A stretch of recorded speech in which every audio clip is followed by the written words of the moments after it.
My new obsession at the moment is Normandy. That is where I grew up, and for such a long time it felt boring. I've been working a lot these past few years and I didn't take the time to go back and rediscover it. My obsession isn't Normandy itself, but what it represents to me: boredom, slowness, melancholy.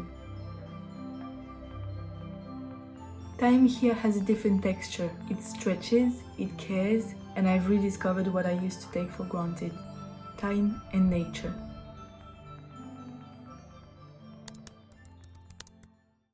During this little trip home, I went to a flea market, one of my favorite things to do here. It has nothing to do with the ones in Paris, and I find it so fascinating to see people lay their lives out on a table. You can almost imagine how they live just by what's displayed. And that's where I found some doilies. Little pieces of embroidered cotton that reminded me of family meals, Sunday tables et les gestes discrets de celles qui s'asseyaient les dernières. I spoke with a few women there. Some were rather quiet. One of them told me she was trying to get rid of her stash because she keeps hoarding them, thinking she's going to do something with them.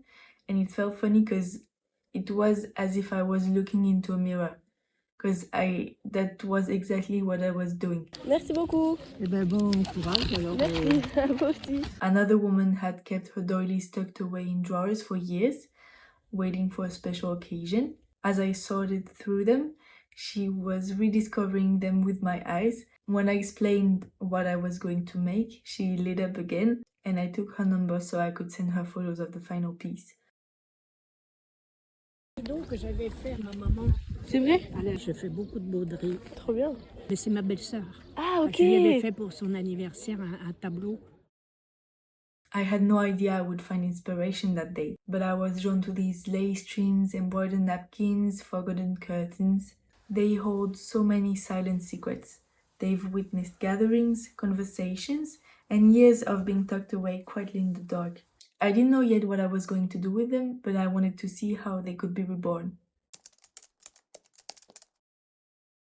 There isn't much here at my parents' house. My atelier is in my apartment in Paris, but I did keep a mannequin here, and recently I bought a sewing machine so I could come back more often and sew.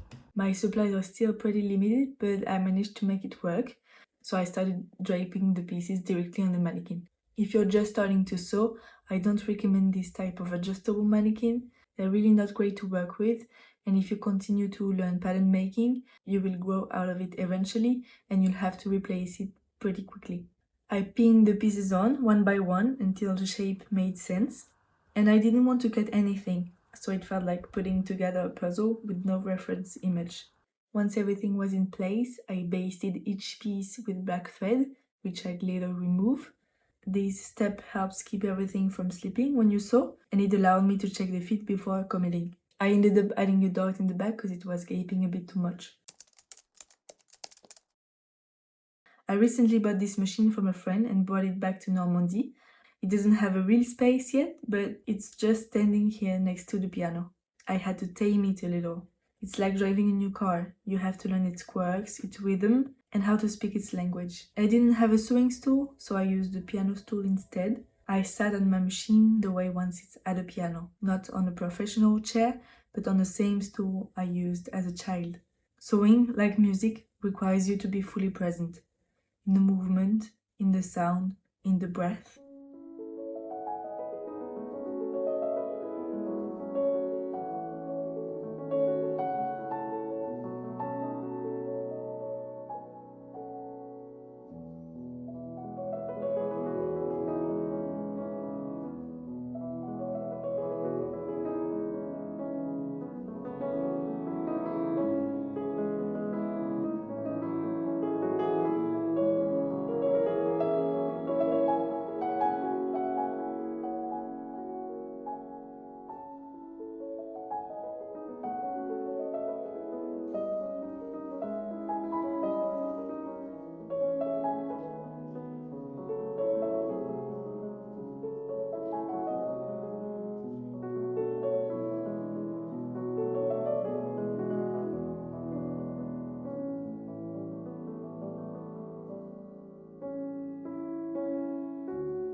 each doily kept its shape, its memory. I didn't want to tame them, just invite them into a new life. This is a great project if you're just starting to sew. I didn't use any finishings. You could even do something similar by hand without a sewing machine. Just make sure that the garment can slip on easily so you don't have to add a zipper or any kind of closure. In my case, the piece I used for the front was quite stretchy, so it was easy to put on. This top is an homage to the hands that came before mine, to slowness, to the beauty of things we save for later. I hope it inspires you to slow down and look around you. Sometimes creating is just reactivating what was already there. Patient, silent, ready.